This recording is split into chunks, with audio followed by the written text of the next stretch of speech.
Hi, I am here to talk to you today about how to make a chocolate peanut butter pie. But first, let's talk about the history of chocolate and peanut butter. Now, historically speaking, chocolate is made when the cacao bean is dried and hulled. I couldn't get a cacao bean, they're too expensive. And straight up it can be made into a beverage. From a time of Montezuma, who drank 50 quarts of this stuff a day, and was later assassinated by it. Someone poisoned his drink, that's what happened. To the 1800s, this was popular. Now this bitter but stimulating brew was so popular with the Catholics, women would take gourdfuls of it to mass just to stay awake. Now, chocolate remained primarily a beverage till 1828, when a Dutch chocolatier named Louis Pastel figured out a way to make some machine that separated a solid from a liquid. So he ground the solid up and made a powder. Now, it did not taste very good, so he added alkaline to make it a little more palatable, so it tastes a little more chocolatey. Go figure. Then, a few years later, they figured out how to manufacture a chocolate bar by mixing the solids and the liquids.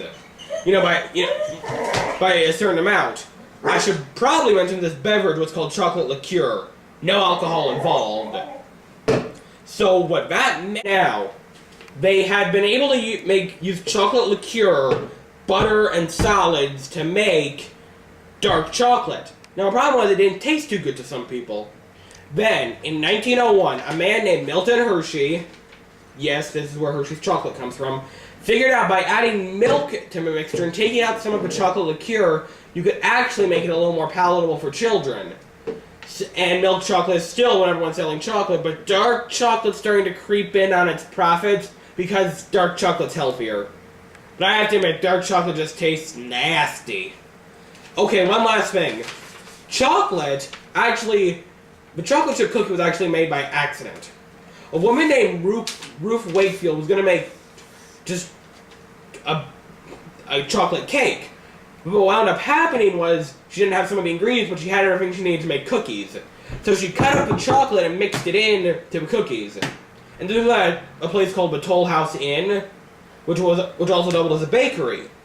So she traded her chocolate chip cookie recipe to them for a lifetime supply so she could have a lifetime supply of chocolate. Now this is the final thing. No way, I'm not even going to go into chocolate brownies. That's a different report. Now, peanuts aren't technically nuts. They're legumes because they grow under the ground. That's because the plant droops down because the flower is so gosh darn heavy. Now, peanuts remained primarily a war food until in 1892, when Mr. Barnum started selling them at a circus. But jump to the national pastime, no-brainer.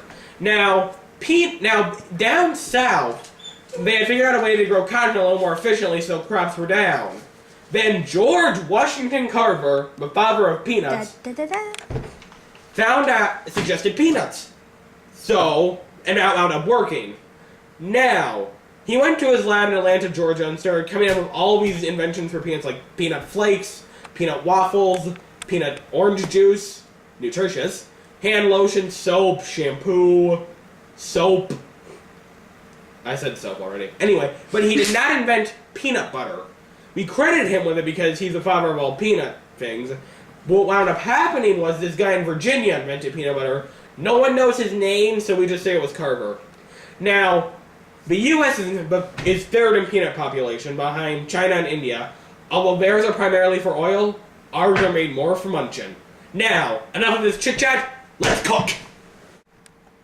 Now, all we refer to is nothing shockingly new about the marriage of chocolate and peanut butter. I mean, the Incans were working it out hundreds of years before that guy invented Reese's peanut butter cups. And I believe they did that because the Incans probably grew peanuts. And they probably mixed it with their chocolate. Now, we didn't find too much information on actually how that was done, but I can assure you they never worked out chocolate peanut butter pie. What we have, and we're gonna show you how to make it.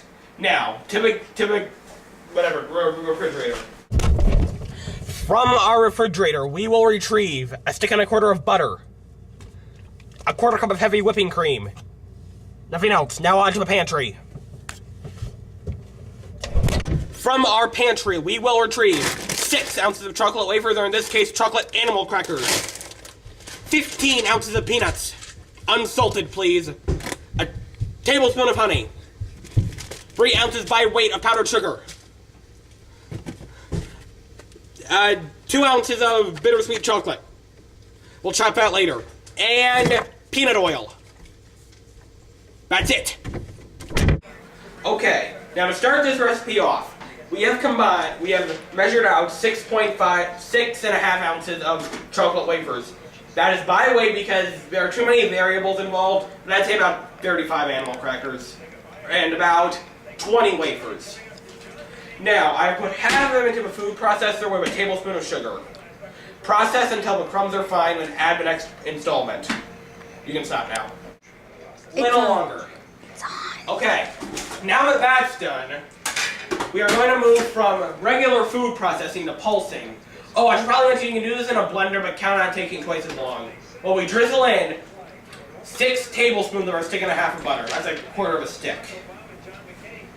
Pulsing will keep it from pooling on the bottom of the bowl.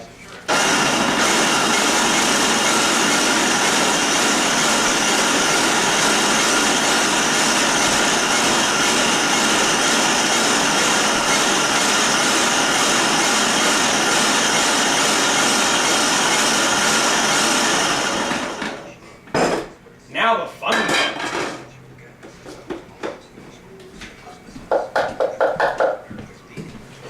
Now, if you've ever made a graham cracker crust, this is going to seem pretty familiar to you. In a 9-inch metal pan, please use metal if you can. Yes, my hands are clean. Please use metal if you can because it conducts heat easily, so the crust will cook very, very quickly.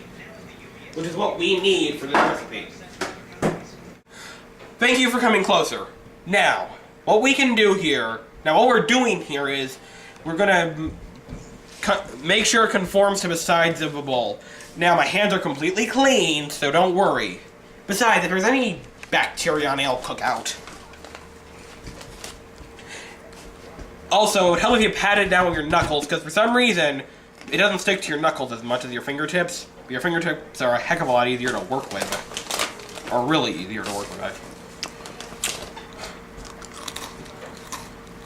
Your fingertips are just easier to work with, but your knuckles are, just gonna keep the crust from sticking to you. Okay. Now, I would put the camera in the oven, but the oven's on. Oh, speaking of the oven, it should be set to 350 degrees, so this pie crust goes in for 10 minutes. You can stop now. Hey, Chef Will, these wafers are good. You're not supposed to be eating those. For the next portion of this recipe, we will need to make a filling using peanut butter. And there are a lot of things we could do to get peanut butter. We could just get a thing of peanut butter and start scooping it in. For food processing, that would be nasty and take a lot of time. We could microwave it until it's melted, but that would be nasty and take a lot of time. We could get a chainsaw and cut the jar in half. But that would be nasty, dangerous, and take a lot of time. Or we could make our own peanut butter that's clean and doesn't take a lot of time. First, 15 ounces of shelled, skinned, unsalted roasted peanuts go into the food processor. Roughly. Along with about a teaspoon of salt and 2 teaspoons of honey. By the way, I always have to put labels in it. 1.